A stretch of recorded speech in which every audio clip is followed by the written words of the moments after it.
지금 이 순간 세계에서 가장 비싼 보고서가 조용히 다시 쓰이고 있습니다. 맥킨지, 전 세계 130개국 정부와 기업이 전략을 통째로 맡기는 곳입니다.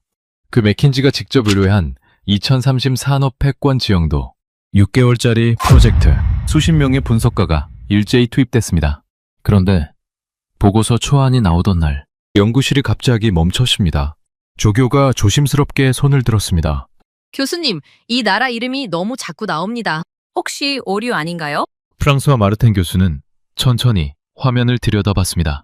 반도체, 한국, 조선, 한국, 배터리 규격, 한국, 이동통신 기준, 한국, 원전 수주, 한국. 마르텐은 처음엔 웃었습니다. 8주 뒤, 그 웃음이 완전히 사라졌습니다. 2030년 산업 패권의 핵심 변수는 단순히 속도가 아닙니다. 경쟁국이 뛰어오를 시간 자체를 철저히 없애버리는 나라, 단 한 번도 멈추지 않은 나라, 그 나라의 이름은 이미 결론에 선명하게 적혀 있었습니다. 지금부터 그 충격적인 8주의 기록을 낱낱이 공개합니다.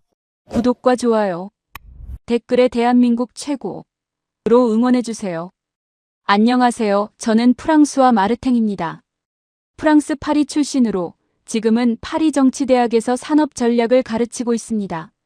쉽게 말씀드리면 어떤 나라가 어떤 산업에서 강해지고 어떤 나라가 왜 밀려나는지를 연구하는 사람입니다. 20년 넘게 이 일을 해왔습니다. 제가 이 이야기를 꺼내는 건 딱 한 가지 이유 때문입니다. 제 생각이 완전히 틀렸던 날이 있었습니다. 그날은 맥킨지 프로젝트 첫날이었습니다. 맥킨지라는 곳을 아십니까? 전 세계 130개국 정부와 대기업들이 중요한 결정을 내릴 때 전략을 맡기는 컨설팅 회사입니다. 그 맥킨지가 저에게 큰 프로젝트를 하나 의뢰했습니다. 제목은 간단했습니다. 2030년 세계 산업의 패권은 누가 가져가는가? 6개월짜리 프로젝트였습니다. 저는 연구팀을 꾸렸습니다. 조교 소피아 첸, 중국계 미국인으로 하버드를 나온 28살짜리 젊은 연구자였습니다. 데이터 분석가 카림 알리, 이집트 출신 영국인으로 숫자를 보는 눈이 예리했습니다. 셋이서 6개월 동안 전 세계 산업 데이터를 파고들었습니다. 그리고 보고서 초안이 나오던 날 연구실이 멈췄습니다. 카림이 화면을 들여다보다가 고개를 갸우뚱했습니다. 교수님, 이상한 게 있습니다. 특정 나라가 너무 자주 나옵니다. 혹시 데이터 오류 아닌가요? 저는 화면을 들여다봤습니다. 반도체 규격, 한국. 전기차 배터리 기준, 한국. 이동통신 표준, 한국. 친환경 선박 안전 기준, 한국. 원전 수주, 한국. 소피아가 먼저 웃었습니다. 오류 맞겠죠. 세계 산업 패권을 중국도 미국도 아닌 한국이 쥔다는 게 말이 됩니까? 저도 솔직히 그렇게 생각했습니다. 한국. 인구 5천만 명. 한반도 아래쪽 작은 나라. 삼성 스마트폰 만드는 나라. 그 나라가 세계 산업의 핵심이라고요? 숫자를 잘못 입력한 게 분명했습니다. 저는 직접 데이터를 다시 파고들기 시작했습니다. 그런데 이상했습니다. 파고들수록 오류가 나오지 않았습니다. 오히려 숫자가 더 선명해졌습니다. 2026년 5월. 세계는 이란 전쟁 여파로 흔들리고 있었습니다. 유가가 치솟고 공급망이 흔들리고 각국 경제가 패닉 상태였습니다. 전문가들은 앞다투어 경고를 내놨습니다. 수출이 무너진다고, 경제가 위기라고. 그런데 그 혼란 속에서 이상한 숫자가 하나 눈에 들어왔습니다. 한국 반도체 수출. 단 20일 만에 전년 대비 202% 급증. 역대 최대치. 세계가 패닉 상태인 그 순간에 혼자 올라갔습니다. 저는 화면을 다시 들여다봤습니다. 소피아를 불렀습니다. 카림도 불렀습니다. 셋이서 한참을 그 숫자를 바라봤습니다. 소피아가 먼저 반박했습니다. 교수님, 반도체는 삼성 하나 잘 되는 거잖습니까? 그게 전체를 대표하는 건 아니지 않습니까? 중국이 전 세계 제조업 1위인데 왜 중국이 아니라 한국이 저렇게 나옵니까? 저도 같은 생각이었습니다. 그런데 그 질문에 답을 찾으러 들어간 게 문제였습니다. 들어갈수록 빠져나올 수가 없었습니다. SK하이닉스 2026년 1분기 실적을 확인했습니다. 매출 52조 5천억 원, 영업이익 37조 6천억 원, 영업이익률 72%, 반도체 회사가 이익률 72%를 냈습니다. 세계 최고 기술 기업 엔비디아의 영업이익률 65%를 뛰어넘는 숫자였습니다. 카림이 중얼거렸습니다. 이게 가능한 숫자입니까? 저는 그 숫자를 3번 다시 확인했습니다. 오류가 아니었습니다. 그런데 그보다 더 충격적인 장면이 따로 있었습니다. 2026년 4월 삼성전자 노동조합이 총파업을 선언했습니다. 반도체 생산 라인이 멈출 수 있다는 뉴스가 나오자마자 전 세계가 즉각 반응했습니다. 애플이 삼성에 직접 연락했습니다. 대응 계획이 있냐고. 엔비디아 CEO 젠슨 황이 공개 인터뷰에서 삼성 파업을 언급했습니다. 공급망 안정성에 우려를 표했습니다. JP모건은 긴급 보고서를 냈습니다. 글로벌 디램 가격이 폭등 조짐을 보이기 시작했습니다. 파업이 현실화되면 손실이 하루에 1조 원, 최대 100조 원 규모의 피해가 예상된다는 분석이 나왔습니다. 소피아가 그 기사를 보며 멈췄습니다. 교수님, 한국 회사 직원들이 월급 더 달라고 파업했는데 애플이 긴급 연락하고 엔비디아 CEO가 공개 발언을 합니까? 카림이 조용히 말했습니다. 한국 공장 하나가 멈출 뻔했을 때 세계 빅테크 전체가 흔들린 겁니다. 저는 그 순간 오류를 찾으러 들어갔던 제가 완전히 다른 곳에 서 있다는 것을 깨달았습니다. 한국 반도체 없이는 엔비디아도, 애플도, 아마존도 제대로 돌아가지 않는 구조. 한국 공장 노동자들이 파업을 결의하는 순간 세계 최강 기업들의 CEO가 긴장하는 구조. 이게 오류가 아니라면 제가 20년간 알던 세계가 완전히 잘못된 지도였다는 뜻이었습니다. 그날 밤 저는 파리의 아내에게 전화를 걸었습니다. 아내가 물었습니다. 무슨 일이에요? 저는 잠시 생각하다 답했습니다. 우리가 몰랐던 한국 이야기요. 그런데 아직 정리가 안 됐어요. 연구실 불을 끄고 나오면서 저는 한 가지를 깨달았습니다. 오늘 제가 오류를 잡으러 들어갔다가 오류를 발견하지 못했습니다. 대신 제가 20년간 알던 세계가 흔들리기 시작했습니다. 내일 소피아와 카림에게 보여줄 장면이 더 있었습니다.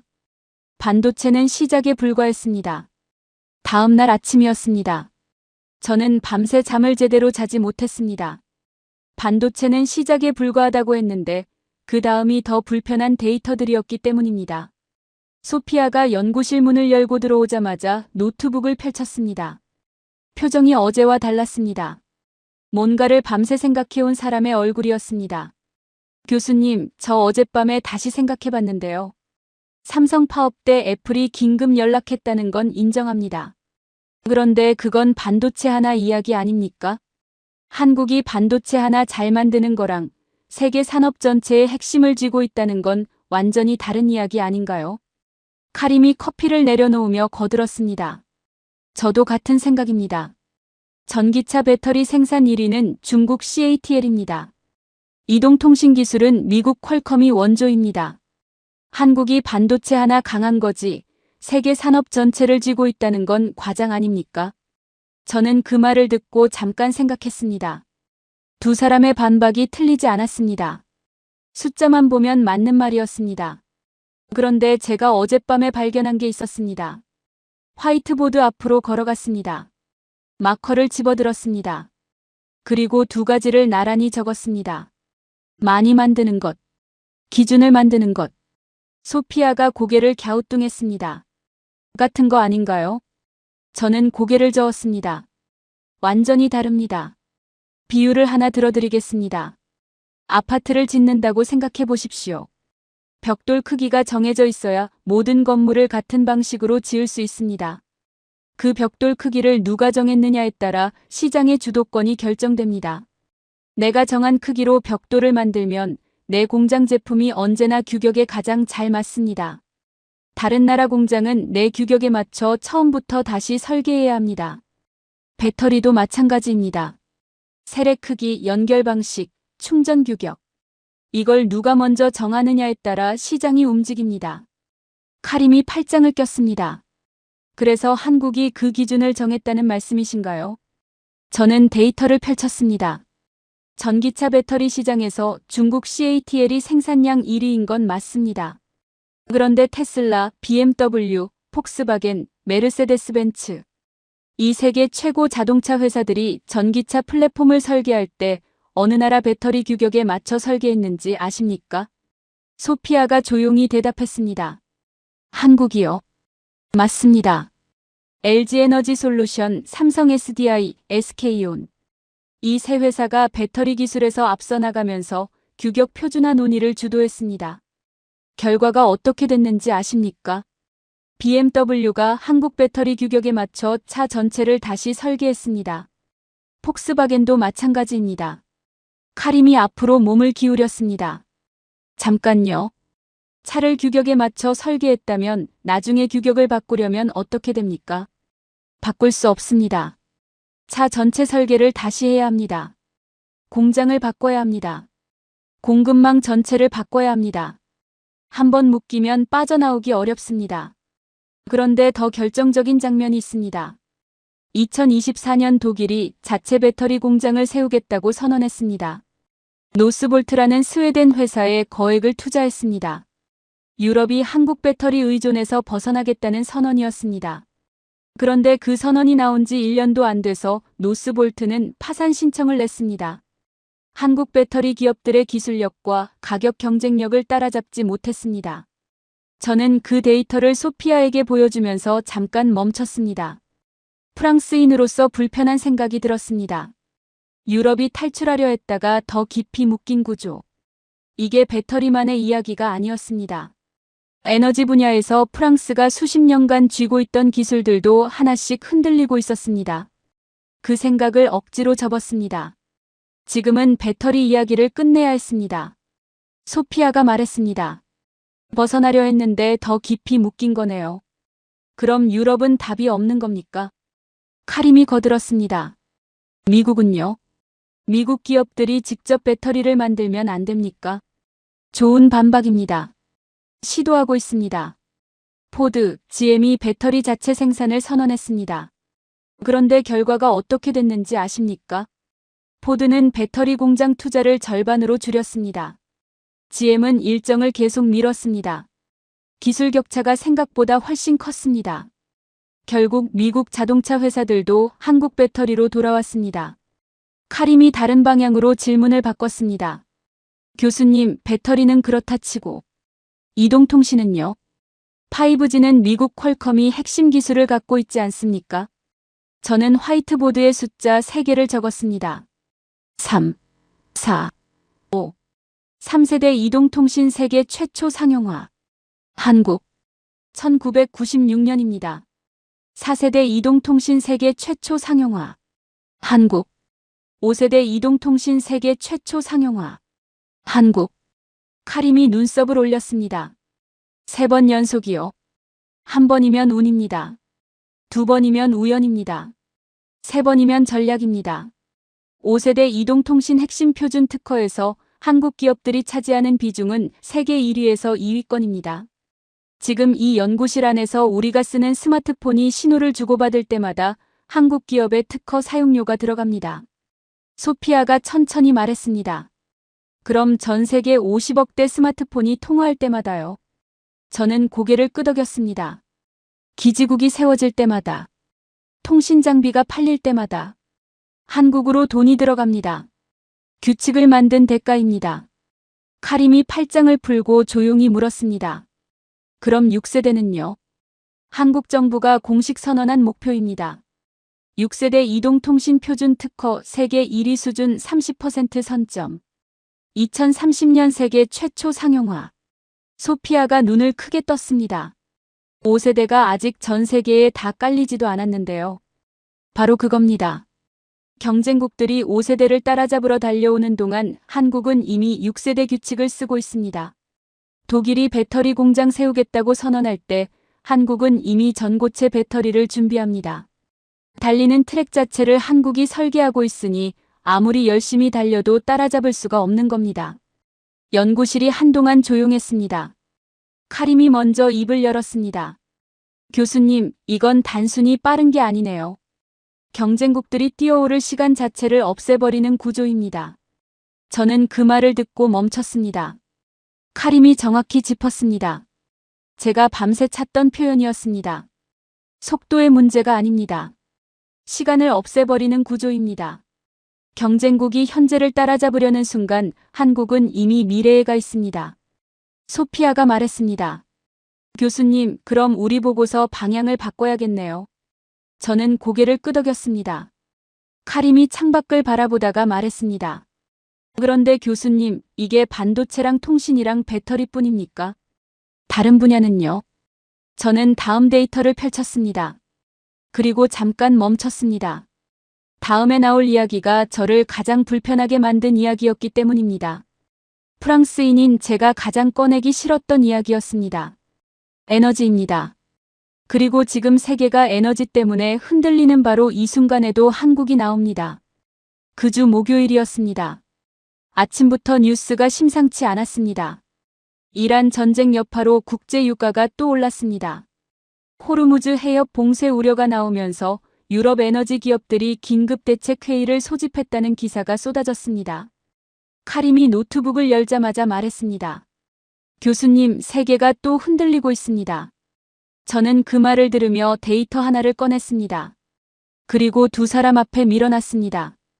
2026년 1월부터 5월까지 한국조선소 LNG 운반선 수주량 전년 연간 실적의 75%를 5개월 만에 돌파.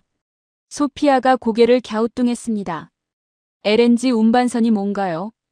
천연가스를 배로 실어 나르는 선박입니다. 그냥 싣는 게 아닙니다. 천연가스를 영하 163도까지 냉각해서 액체로 만든 다음 운반해야 합니다.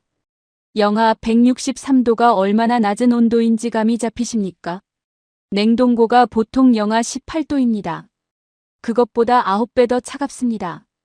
그 온도를 유지하면서 수만 킬로미터를 안전하게 항해해야 합니다. 세계에서 이 배를 제대로 만들 수 있는 나라는 사실상 한국뿐입니다. 카림이 바로 반박했습니다. 교수님, 중국 조선업이 물량으로는 한국을 앞섰다고 들었는데요. 결국 가격으로 밀어내는 거 아닙니까? 일반 화물선은 맞습니다. 중국이 앞섭니다. 그런데 LNG 운반선만큼은 다릅니다. 2026년 기준 LNG 운반선 수주 점유율. 한국이 80% 이상입니다. 중국은 한 자릿수입니다. 소피아가 끼어들었습니다. 왜 그렇게 차이가 납니까? 기술 장벽 때문입니다. 카타르가 LNG선 100척을 발주했을 때 중국이 10% 더 싼 가격을 제시했습니다. 그런데 카타르는 한국을 선택했습니다. 이유가 하나였습니다. 10% 싼 배를 사서 폭발 사고가 나면 배 한 척이 아니라 회사 전체가 날아갑니다. LNG선은 가격이 아니라 신뢰로 삽니다. 그 신뢰를 한국이 50년간 한 번도 어기지 않고 쌓았습니다. 카림이 말했습니다. 세계가 에너지 위기에 빠질수록 LNG 운반선 수요가 늘고 그 배를 만들 수 있는 나라는 한국뿐이니까 한국만 올라가는 구조군요. 정확합니다. 그런데 이게 얼마나 실제적인 힘인지 보여주는 장면이 있습니다. 2024년 여름이었습니다. 한국조선소에서 2주 파업이 있었습니다. 그 2주 동안 유럽 에너지 기업 CEO 5명이 한국 정부에 긴급 전화를 걸었습니다. 파업을 빨리 끝내달라고. 우리 LNG선 인도가 늦어지면 유럽 가스 공급 일정이 전부 꼬인다고. 한국 정부가 중재에 나섰고 파업은 빨리 마무리됐습니다. 소피아가 멈췄습니다. 한국 조선소 노동자들이 파업했는데 유럽 에너지 CEO들이 줄줄이 전화를요. 카림이 말했습니다.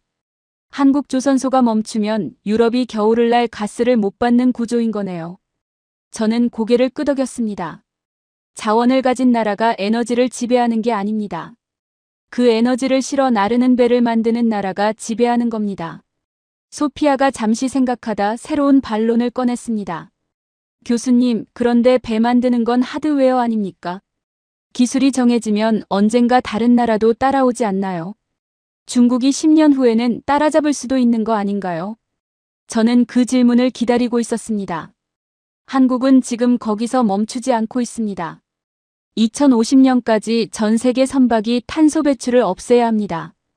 기름 대신 수소나 암모니아 같은 친환경 연료로 바꿔야 한다는 뜻입니다. 이런 연료로 달리는 배의 국제 안전 기준. 그걸 지금 누가 만들고 있는지 아십니까? 카림이 먼저 답했습니다. 한국이요.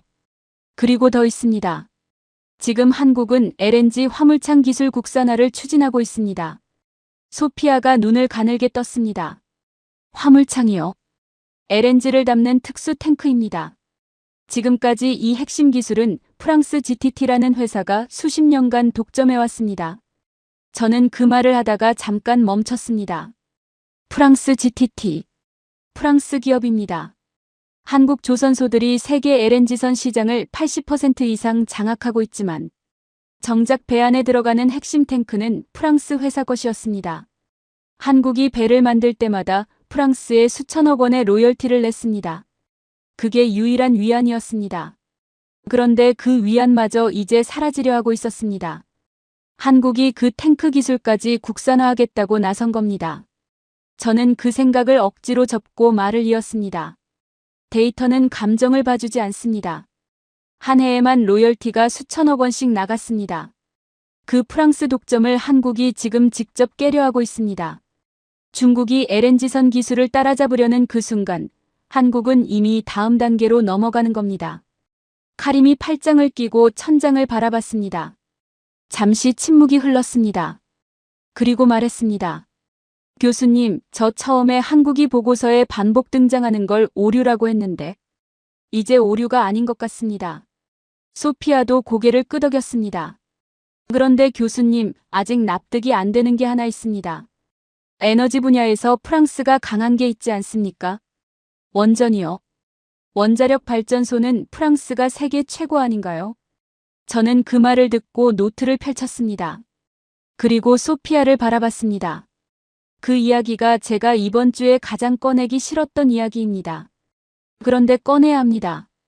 숫자가 그걸 요구하고 있습니다.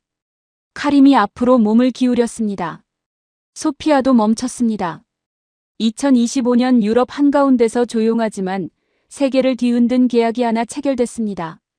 프랑스가 그 계약을 막으려고 법원까지 동원했습니다. 그리고도 졌습니다. 다음 날 오전이었습니다. 소피아가 연구실에 들어서자마자 먼저 물었습니다. 교수님, 어제 마지막에 프랑스가 법원까지 동원하고도 졌다고 하셨는데 그게 무슨 이야기입니까? 카림도 노트를 펼치며 자리에 앉았습니다. 저도 어젯밤에 검색해봤는데 잘 모르겠더라고요.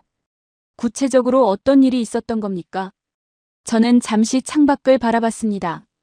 파리 하늘이 흐렸습니다. 프랑스인으로서 이 이야기를 꺼내는 게 쉽지 않았습니다. 그런데 연구자로서 꺼내야 했습니다. 체코 이야기입니다. 중부 유럽에 있는 나라입니다. 인구 1,000만 명. 우리나라 경기도보다 조금 큰 나라입니다. 그 체코 정부가 새로운 원자력 발전소 2기를 짓기로 했습니다. 두코반이라는 곳입니다. 계약 규모가 26조 원이었습니다. 체코 현대사에서 가장 큰 단일 건설 프로젝트였습니다. 소피아가 말했습니다. 그 계약을 한국이 따냈다는 거잖습니까? 그런데 왜 프랑스가 법원까지 동원합니까? 입찰에서 지면 지는 거지. 저는 고개를 저었습니다. 단순한 입찰이 아니었기 때문입니다. 원전은 한 번 방식이 정해지면 수십 년간 그 방식을 따라갑니다. 체코가 한국 방식으로 원전을 지은 순간 앞으로 수십 년간 수리하고 개량하는 모든 과정이 한국 방식으로 이루어집니다. 그리고 체코 옆 유럽 나라들이 새 원전을 지을 때 체코 사례를 봅니다. 한국 방식이 유럽으로 퍼져나가는 시작점이 된 겁니다. 프랑스 입장에서는 단순한 계약 하나가 아니라 유럽 원전 시장 전체를 잃는 신호탄이었습니다. 카림이 끼어들었습니다. 그런데 원전은 프랑스가 원조 아닌가요? 프랑스 전력공사가 수십 년간 세계 원전 시장을 이끌어왔는데 한국이 어떻게 이깁니까? 저는 그 질문이 핵심이라고 생각했습니다. 1970년대로 가보겠습니다. 당시 한국은 원전 기술이 전혀 없었습니다. 설계도도 없었고 핵심 부품도 없었습니다. 미국과 프랑스에서 기술을 통째로 사왔습니다.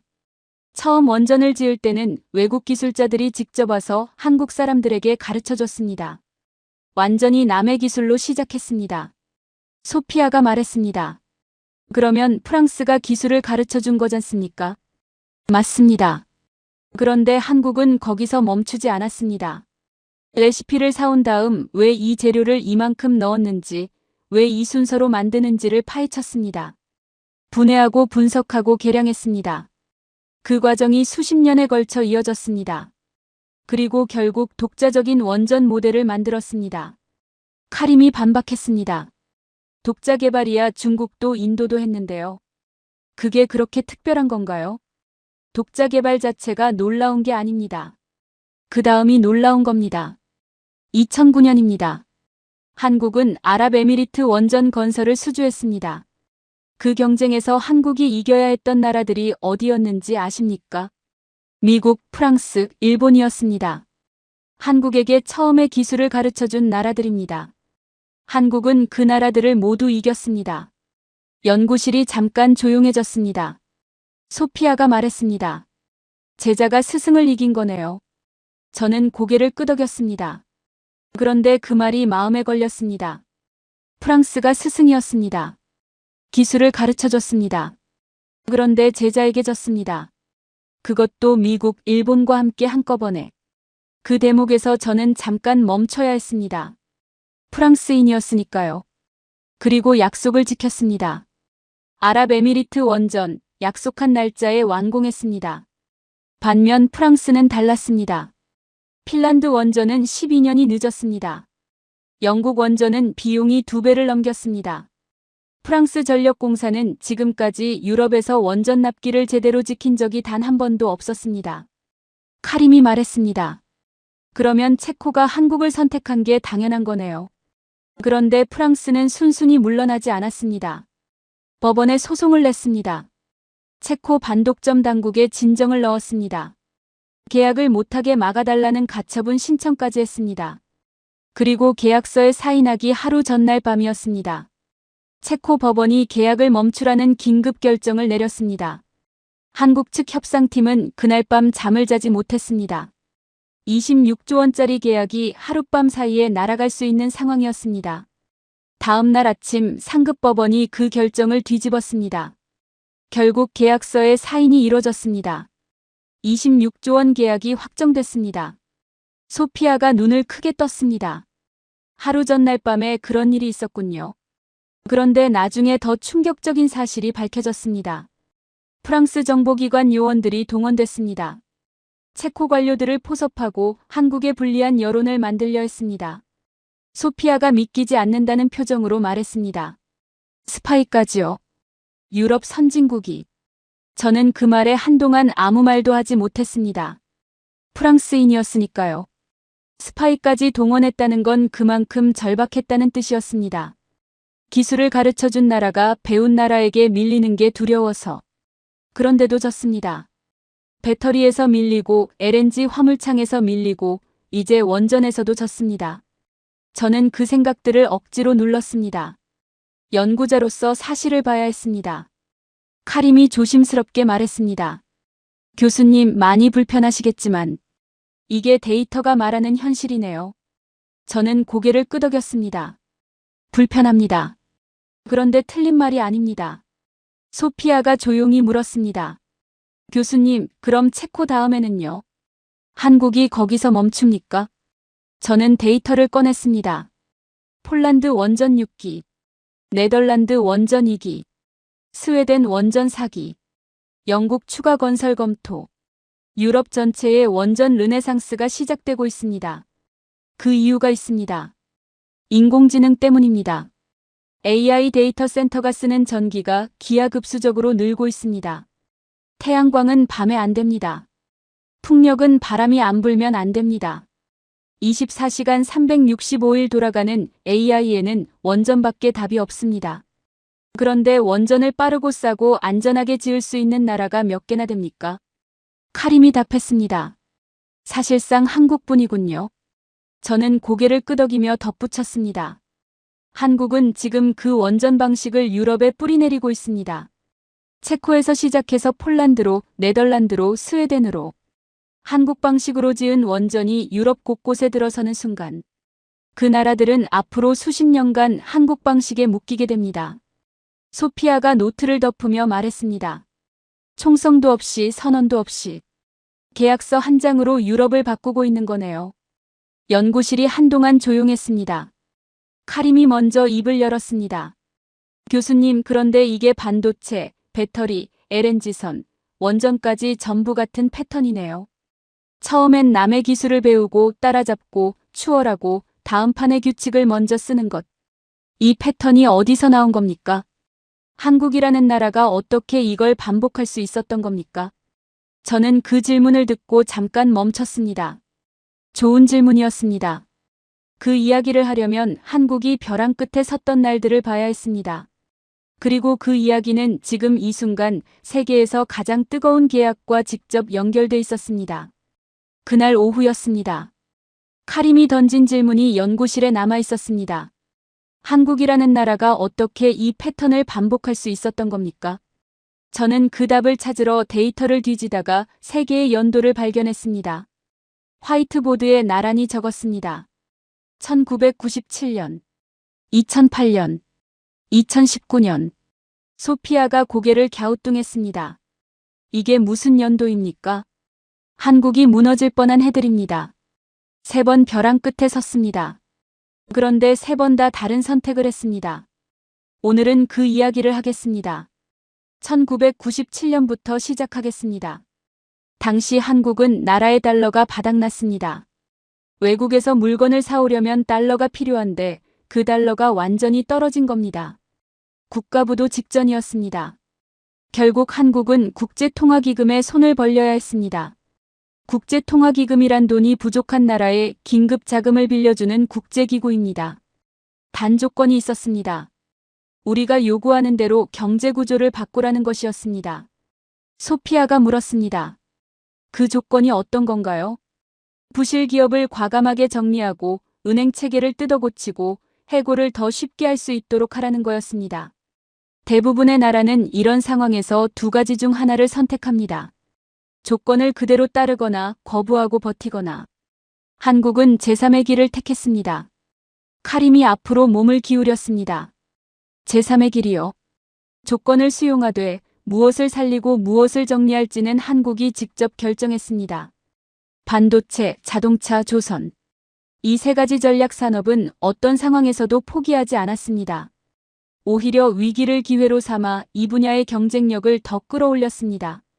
그런데 그보다 더 놀라운 일이 있었습니다. 소피아가 조용히 물었습니다. 뭔가요? 국민들이 나섰습니다. 한국 국민들은 자발적으로 금을 모아 나라에 바쳤습니다. 결혼반지, 돌반지, 갑오로 내려오던 금부치까지 내놓았습니다. 전국에서 350만 명이 참여했습니다. 모인 금이 227톤이었습니다. 카림이 멈췄습니다. 자발적으로요. 강제가 아니고요. 자발적으로 했습니다. 당시 텔레비전 화면이 아직도 남아 있습니다. 노인이 평생 끼고 살던 반지를 빼서 내놓는 장면. 어머니가 아이 돌반지를 꺼내 바구니에 담는 장면. 줄을 서서 금을 내놓으려는 사람들이 은행 밖까지 늘어선 장면. 국민들이 나라의 빚을 자기 빚처럼 느꼈던 겁니다. 소피아가 팔짱을 꼈습니다. 솔직히 이해가 안 됩니다. 경제적으로 무슨 의미가 있습니까? 저는 고개를 저었습니다. 금액의 문제가 아닙니다. 그 행동이 만들어낸 힘의 문제입니다. 결과가 어떻게 됐는지 아십니까? 한국은 국제통화기금 구제금융을 예정보다 3년 일찍 갚았습니다. 2001년이었습니다. 쓰러질 것 같았던 나라가 3년 만에 일어서서 채권자에게 돈을 돌려줬습니다. 전 세계가 놀랐습니다. 카림이 조용히 고개를 끄덕였습니다. 저는 두 번째 연도로 넘어갔습니다. 2008년입니다. 미국에서 시작된 금융위기가 전 세계를 강타했습니다. 대형 은행들이 무너지고 주가가 폭락했습니다. 한국도 영향을 받았습니다. 그런데 이번에는 달랐습니다. 한국은 국제통화기금에 가지 않았습니다. 스스로 위기를 관리했습니다. 소피아가 물었습니다. 왜 달랐습니까? 1997년의 경험을 학습했기 때문입니다. 그 이후 한국은 달러를 충분히 쌓아뒀습니다. 미국, 일본, 중국과 위기 때 서로의 화폐를 빌려 쓸 수 있는 약속도 미리 해뒀습니다. 같은 위기가 와도 준비한 나라와 준비하지 않은 나라의 결과는 달랐습니다. 같은 실수를 반복하지 않았습니다. 카림이 말했습니다. 실패에서 배우고 그 배움을 제도로 만든 거군요. 저는 고개를 끄덕이고 세 번째 연도를 가리켰습니다. 2019년입니다. 이번엔 전쟁도 금융위기도 아니었습니다. 일본이었습니다. 일본 정부가 갑자기 반도체 핵심 소재 3가지의 한국 수출을 규제하겠다고 선언했습니다. 반도체를 만드는데 반드시 필요한 재료들인데 그 대부분을 한국은 일본에서 수입하고 있었습니다. 일본의 의도는 분명했습니다. 공급망을 무기로 써서 한국을 외교적으로 굴복시키려는 것이었습니다. 소피아가 반박했습니다. 그럼 한국 반도체 산업이 마비될 수도 있었겠네요. 마비될 수도 있었습니다. 대부분의 나라라면 협상 테이블에 앉아 양보했을 겁니다. 한국은 다른 선택을 했습니다. 양보 대신 국산화를 선언했습니다. 3년 안에 이 소재들을 우리 손으로 만들겠다고 했습니다. 카림이 즉각 반박했습니다. 현실적으로 가능한 건가요? 일본이 수십 년간 쌓아온 기술을 3년 만에 따라잡는다고요. 저도 처음엔 그렇게 생각했습니다. 그런데 한국은 해냈습니다. 정부와 기업과 연구소가 한 방향으로 움직였습니다. 3년이 지나자 핵심 소재의 상당 부분이 국산화됐습니다. 일본 의존도가 오히려 빠르게 줄었습니다. 그리고 일본이 치른 대가가 있었습니다.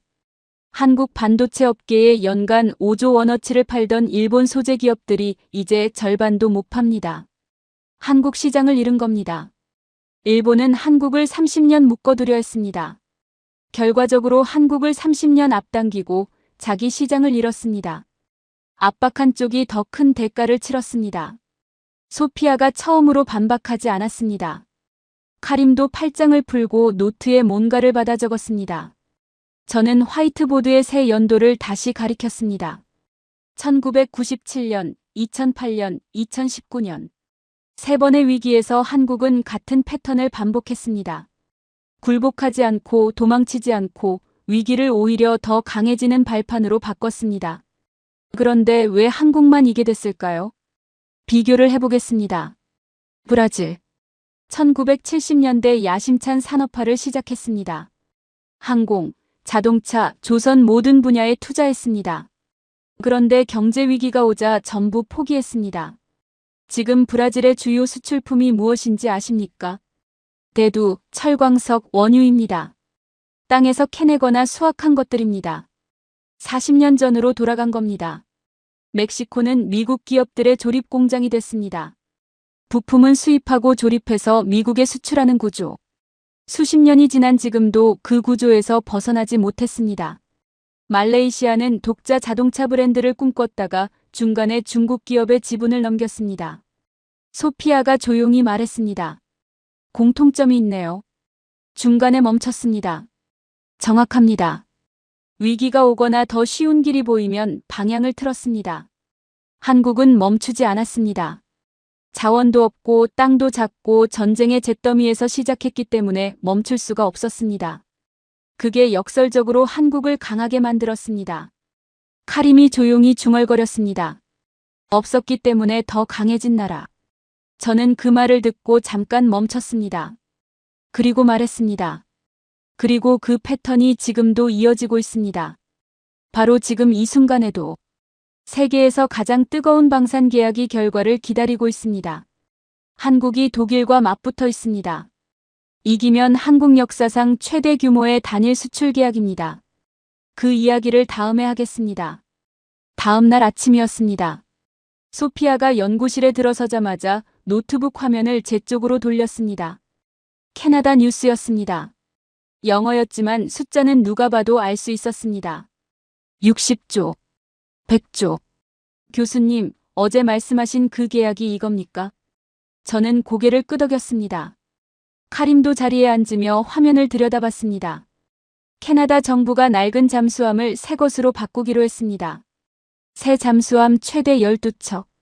건조 비용과 앞으로 30년에서 40년간의 수리 유지 비용을 합치면 총 60조 원에서 100조 원에 달하는 계약입니다. 한국방산 역사상 단일 수출로는 최대 규모입니다. 그리고 지금 이 순간 6월 말 우선 협상 대상자 선정을 앞두고 결과를 기다리고 있습니다. 카림이 물었습니다. 최종 후보가 어디입니까? 한국과 독일입니다. 소피아가 즉각 반박했습니다. 교수님, 독일이 수십 년간 잠수함 강국이었지 않습니까? 나토 회원국들에게 잠수함을 팔아온 나라인데 캐나다도 나토 회원국이고요. 동맹과 신뢰로 따지면 독일이 유리한 거 아닙니까? 저는 그 반박이 틀리지 않다고 생각했습니다. 독일이 유리한 측면이 있는 건 사실이었습니다. 그런데 데이터를 보면 이야기가 달라졌습니다. 한국의 강점이 세 가지 있습니다. 첫째, 납기입니다. 독일이 5년에서 7년 걸리는 걸 한국은 2년에서 3년 안에 납품합니다. 폴란드의 전차를 납품할 때, 루마니아의 자주포를 납품할 때 약속한 날짜를 어긴 적이 없습니다. 둘째, 배터리 기술입니다. 잠수함이 물속에 오래 머물수록 적에게 들키지 않습니다. 그 자망 시간을 결정하는 게 배터리입니다. 한국의 리튬이온 배터리 기술이 독일보다 앞서 있습니다. 자망 시간이 기존보다 최대 3배 늘어납니다. 셋째, 전략입니다. 한국은 잠수함만 파는 게 아닙니다. 소피아가 끼어들었습니다. 잠수함만 파는 게 아니라니요. 저는 데이터를 꺼냈습니다. 하나오션이 캐나다 현지에 잠수함 정비 시설을 짓겠다고 했습니다. 캐나다 현지 기업들과 공급망 협력 계약을 100건 이상 맺었습니다. 연간 2만 5천 개 이상의 일자리를 캐나다에 만들겠다는 약속도 내놨습니다. 잠수함 하나를 파는 게 아니라 나라 전체를 파트너로 묶겠다는 전략입니다. 카림이 감탄하며 말했습니다. 잠수함 계약이 아니라 국가 전략이네요. 그리고 결정적인 장면이 있었습니다. 한국 잠수함 도산 안창호함이 지난 3월 진해 군항을 출항했습니다. 한국 잠수함 역사상 최초로 태평양을 횡단했습니다. 편도 1만 4천 킬로미터. 보급도 없이 수리도 없이. 그리고 캐나다 에스키몰트 기지에 직접 들어갔습니다. 캐나다 해군 승조원들이 직접 잠수함 안에 탑승해서 함께 훈련을 마쳤습니다. 소피아가 조용히 말했습니다. 1만 4천 킬로미터를 보급 없이요. 카림이 말했습니다. 캐나다 군인들이 직접 타봤다는 게 가장 강한 설득이네요. 서류가 아니라 몸으로 느낀 거니까. 저는 고개를 끄덕였습니다. 그리고 독일 쪽 이야기를 꺼냈습니다. 한국의 기세에 독일과 노르웨이가 초유의 결정을 내렸습니다. 자국 군함 건조 순번을 양보한 겁니다. 독일 TKMS와 노르웨이 연합이 캐나다에 이런 제안을 내놨습니다. 우리 두 나라가 공동으로 도입하기로 한 차세대 잠수함 생산 순번을 캐나다 것보다 뒤로 미루겠다고. 자기 나라 군함보다 캐나다 잠수함을 먼저 만들어 빨리 납품하겠다는 뜻이었습니다. 소피아가 눈을 크게 떴습니다. 자기 나라 군함 순번을 양보한다고요. 안보 문제인데 그게 가능합니까? 카림이 말했습니다. 한국 때문에 그 선택을 한 거잖습니까? 한국이 납기가 빠르니까 독일도 빠르게 납품하겠다고 손을 쓴 거고. 방산 전문가들은 이걸 이렇게 평가했습니다. 유럽 방산업계가 한국 K방산의 무서운 기세에 동원할 수 있는 최후의 카드를 꺼낸 것이라고. 저는 잠시 멈췄습니다. 그리고 천천히 말했습니다. 10년 전이었다면 이 질문 자체가 없었을 겁니다. 캐나다 잠수함 계약에 한국이 최종 후보로 오른다는 것 자체가 상상이 안 됐을 겁니다. 독일이 당연히 이겼을 겁니다. 그런데 지금은 독일이 자국 군함 순번까지 양보하는 초유의 사태가 벌어지고 있습니다. 이게 무엇을 말하는지 생각해 보십시오. 소피아가 조용히 말했습니다. 독일이 이미 무언가를 잃고 있다는 신호군요. 저는 그 말에 대답하지 않았습니다. 대답할 필요가 없었습니다. 카림이 노트를 덮으며 말했습니다. 교수님, 반도체부터 배터리, LNG선, 원전, 방산까지. 한국이 이 모든 분야를 동시에 가진 나라가 세계에 또 있습니까? 저는 고개를 저었습니다. 없습니다. 미국은 방산과 반도체 일부만 가졌습니다. 중국은 조선과 배터리 일부만 가졌습니다. 독일은 자동차와 기계만 가졌습니다. 한국은 5개를 동시에 가졌습니다. 그리고 그 5개가 서로 연결돼 있습니다. 배터리 기술이 잠수함을 강하게 만들고 조선 기술이 에너지 공급망을 장악하고 반도체가 모든 것의 기반이 됩니다. 소피아가 잠시 생각하다 말했습니다. 교수님, 그럼 한국의 리스크는 없습니까? 이렇게 강한 나라인데 약점이 하나도 없다는 건 말이 안 되지 않습니까? 저는 그 질문을 듣고 노트를 펼쳤습니다. 좋은 질문입니다. 한국의 리스크는 딱 하나입니다. 그런데 그 리스크가 외부에 있지 않습니다. 중국의 추격도, 미국의 견제도, 독일의 경쟁도 한국의 진짜 리스크가 아닙니다. 카림이 몸을 앞으로 기울였습니다. 그럼 뭡니까? 저는 화이트보드에 두 나라 이름을 적었습니다. 영국, 일본. 그리고 말했습니다. 내일 이 두 나라 이야기를 하겠습니다. 그러면 한국의 리스크가 무엇인지, 그리고 지금 이 보고서의 마지막 결론이 무엇인지 보이게 됩니다. 마지막에서 두 번째 날이었습니다. 저는 그날 아침 연구실에 가장 먼저 도착했습니다. 화이트보드에 적어둔 두 나라 이름이 그대로 남아 있었습니다. 영국, 일본. 그런데 그 두 나라 이름을 바라보다가 저는 다른 이름 하나가 자꾸 머릿속에 떠오르는 걸 느꼈습니다. 프랑스. 배터리에서 밀렸습니다. LNG 화물창에서 밀리고 있습니다. 원전에서 졌습니다. 스파이까지 동원하고도 졌습니다. 그 생각을 억지로 지웠습니다. 오늘은 다른 이야기를 해야 했습니다. 소피아가 들어서자마자 물었습니다. 교수님, 영국이랑 일본이 한국의 리스크와 무슨 관계가 있습니까? 카림이 커피를 내려놓으며 거들었습니다. 저도 어젯밤에 계속 생각했는데 연결이 안 됩니다. 저는 화이트보드 앞으로 걸어갔습니다. 그리고 두 나라 이름 옆에 연도를 하나씩 적었습니다. 영국, 19세기, 일본, 1980년대. 두 나라의 공통점이 있습니다. 한때 세계 산업의 규칙을 만들던 나라들입니다. 그런데 지금은 없습니다. 왜 그렇게 됐는지 보면 한국의 리스크가 보입니다. 영국부터 시작하겠습니다. 19세기 영국은 세계의 공장이었습니다. 증기기관, 철강, 조선. 영국이 만든 기준이 세계 기준이었습니다. 그런데 무슨 일이 벌어졌습니까? 영국이 자신이 만든 산업에 안주했습니다. 더 좋은 증기기관, 더 정밀한 증기기관. 그러는 사이 세상이 바뀌었습니다. 전기가 왔습니다. 내연기관이 왔습니다. 영국은 그 변화를 놓쳤습니다. 소피아가 말했습니다. 잘 나가는 순간에 멈춘 거네요. 정확합니다. 그 다음이 일본입니다. 1980년대 일본은 세계 최고의 가전 강국이었습니다. 소니, 파나소닉, 샤프, 텔레비전, 워크맨, 카메라. 일본이 만든 제품이 세계를 덮었습니다. 그런데 지금은 어떻게 됐는지 아십니까? 소니가 스마트폰을 못 만들었습니다. 파나소닉이 반도체에서 밀려났습니다. 샤프는 대만 기업에 팔렸습니다. 2019년 일본이 한국 반도체 소재 수출을 규제했습니다. 한국을 압박해서 굴복시키려 했습니다. 그런데 어떻게 됐습니까? 한국이 국산화에 성공했고 일본은 연간 5조 원 시장을 잃었습니다. 2024년 일본은 전략을 바꿨습니다. 견제에서 협력으로. 자기가 한수를 뒀다가 더 크게 당한 겁니다. 소피아가 조용히 말했습니다. 잘 나가는 순간이 오히려 가장 위험한 순간이라는 거네요. 카림이 물었습니다. 그럼 교수님, 한국은 지금 그 위험에 빠질 가능성이 있습니까? 저는 잠시 멈췄습니다. 가능성이 있습니다. 한국의 유일한 리스크는 스스로 멈추는 것입니다.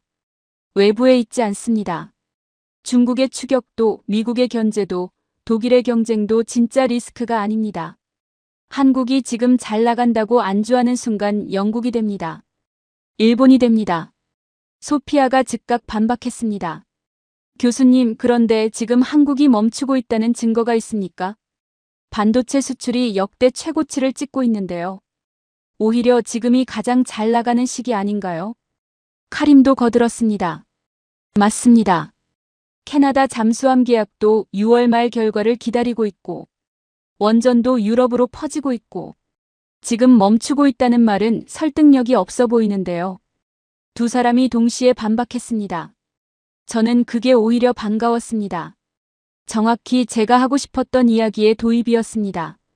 고개를 저었습니다. 멈추고 있다는 게 아닙니다. 멈추지 않고 있다는 것을 보여드리겠습니다. 그런데 그게 더 놀라운 겁니다. 데이터를 꺼냈습니다.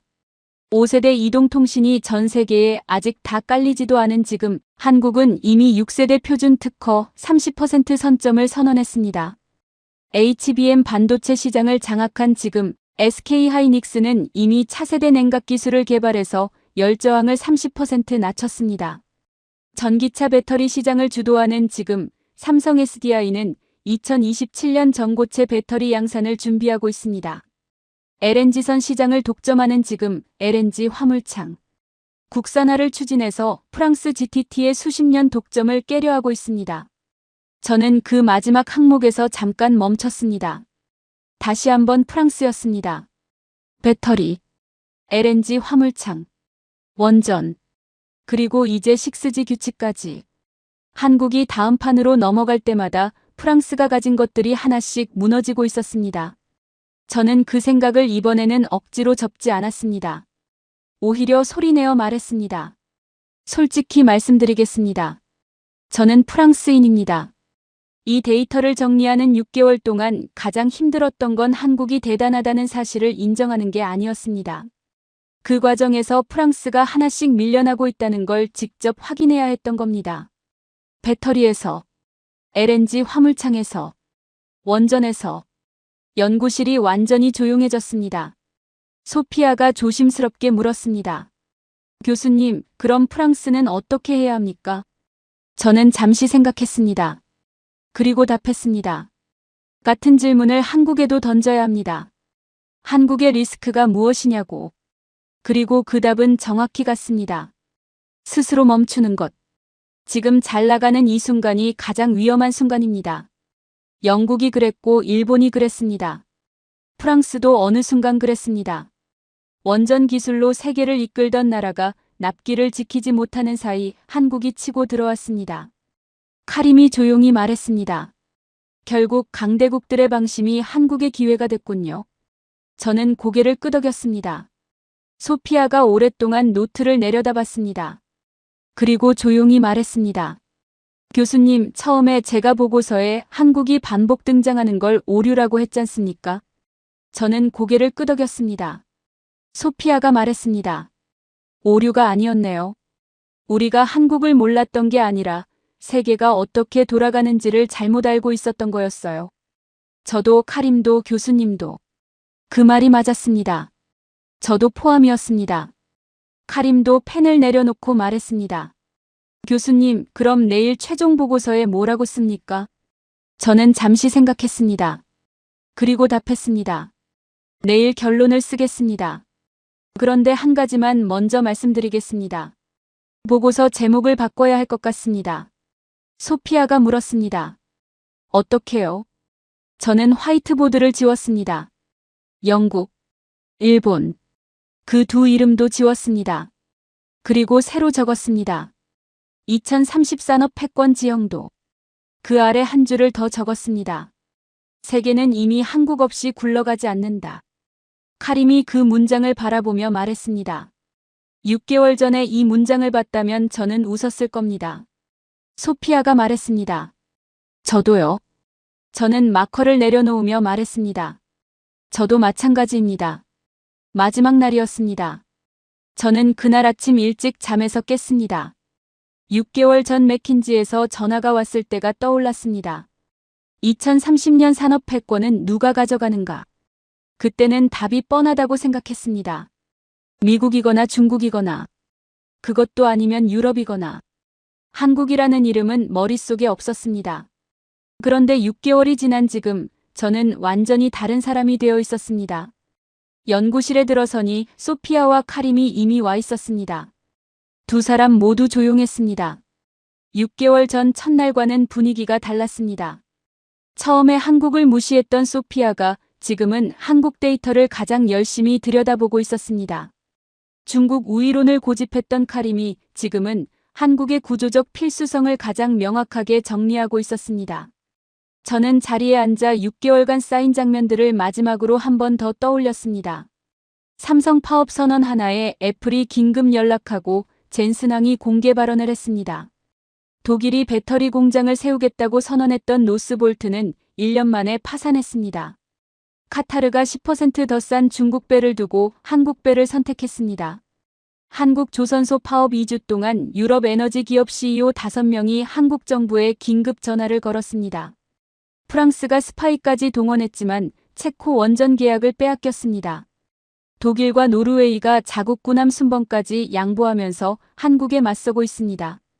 이 모든 장면에 공통점이 있었습니다. 강대국들이 한국 때문에 당황하고 양보하고 두려워하고 있었습니다. 소피아가 먼저 입을 열었습니다. 교수님, 저 솔직히 말씀드려도 됩니까? 저는 고개를 끄덕였습니다.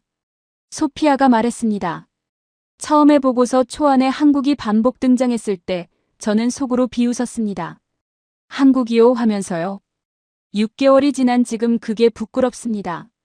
제가 한국을 몰랐던 게 아니라 제가 세계를 잘못 알고 있었던 겁니다. 카림이 말했습니다. 저도 마찬가지입니다. 숫자를 보는 사람인데 정작 가장 중요한 숫자들을 보지 못하고 있었습니다. 저는 두 사람을 바라봤습니다. 그리고 말했습니다. 저도 다르지 않습니다. 저는 20년 넘게 산업 전략을 연구했습니다. 그런데 한국에 대해 이렇게 깊이 들여다본 건 이번이 처음이었습니다. 그게 부끄럽습니다. 잠시 침묵이 흘렀습니다. 그리고 저는 마지막 결론을 정리했습니다. 세계는 지금까지 국력을 이렇게 측정해왔습니다. GDP 크기, 군사력, 인구, 영토, 자원 보유량. 그 기준으로 보면 한국은 12위입니다. 인구로는 28위입니다. 영토로는 109위입니다. 그런데 21세기에는 다른 질문을 던져야 합니다. 당신이 없으면 시스템이 얼마나 빨리 멈추는가? 이 질문으로 보면 한국의 답이 나옵니다. 한국 반도체가 멈추면 세계 디지털 경제가 72시간 안에 흔들리기 시작합니다. 실제로 삼성 파업 선언 하나로 애플과 엔비디아가 긴장했습니다. 한국 조선소 파업 이주에 유럽 에너지 CEO들이 줄줄이 전화를 걸었습니다. 이게 힘입니다. 군사력도 아니고 GDP도 아니고 인구도 아닙니다. 구조적 필수성. 없어서는 안 되는 자리를 차지한 나라의 힘입니다. 소피아가 조용히 말했습니다. 그 자리를 총성 한 발 없이 차지했다는 게 더 놀랍습니다. 카림이 말했습니다. 선언 한 번 없이 예고도 없이. 어느 순간 보니 이미 그 자리에 앉아 있었던 거죠. 저는 그 말이 이 보고서의 핵심이라고 생각했습니다. 화이트보드에 천천히 적었습니다. 한국은 강대국들이 방심한 사이 소리 없이 세계 산업의 가장 깊은 곳에 들어와 앉았다. 그리고 그 아래 한 줄을 더 적었습니다. 그게 바로 한국이 60년간 노린 것이었다. 저는 노트를 덮었습니다. 그리고 맥킨지에 제출할 보고서 표지를 열었습니다. 처음에 적어뒀던 제목이 보였습니다. 2030 산업 패권 지형도. 저는 그 제목을 지웠습니다. 그리고 새로 썼습니다. 2030 산업 패권 지형도. 그리고 부제를 달았습니다. 세계는 이미 한국 없이 굴러가지 않는다. 소피아가 화면을 들여다보며 말했습니다. 교수님, 맥킨지가 이 결론을 받아들일까요? 저는 잠깐 생각했습니다. 그리고 답했습니다. 데이터가 이렇게 말하는데 받아들이지 않을 이유가 없습니다. 그리고 솔직히 말씀드리면 이 결론을 받아들이기 불편한 나라가 있다면 그 불편함 자체가 이미 답입니다. 한국이 그만큼 중요해졌다는 뜻이니까요. 카림이 자리에서 일어나며 말했습니다. 교수님, 저 이번 프로젝트에서 배운 게 있습니다. 숫자는 거짓말을 하지 않는다는 겁니다. 우리가 보고 싶은 것만 보려 할 때 숫자가 흔들리는 거지, 숫자 자체는 늘 거기 있었습니다. 저는 그 말이 맞다고 생각했습니다. 연구실을 나서며 창밖을 바라봤습니다. 파리 하늘이 맑았습니다. 6개월 전 이 프로젝트를 시작할 때와 같은 하늘이었습니다. 달라진 건 하늘이 아니었습니다. 달라진 건 제가 세계를 보는 눈이었습니다. 전쟁의 잿더미에서 출발한 나라. 자원도 없고 땅도 작고 인구도 5천만에 불과한 나라. 어떤 강대국도 성공을 예상하지 않았던 나라. 그 나라가 60년 동안 소리 없이 그러나 단 한 번도 멈추지 않고 세계 산업의 가장 깊은 곳에 들어와 앉았습니다. 아무도 초대하지 않았는데, 아무도 허락하지 않았는데, 어느 순간 테이블 한가운데 당당히 앉아 있었습니다. 그리고 지금 이 순간에도 한국은 멈추지 않고 있습니다. 끝까지 시청해 주셔서 감사합니다.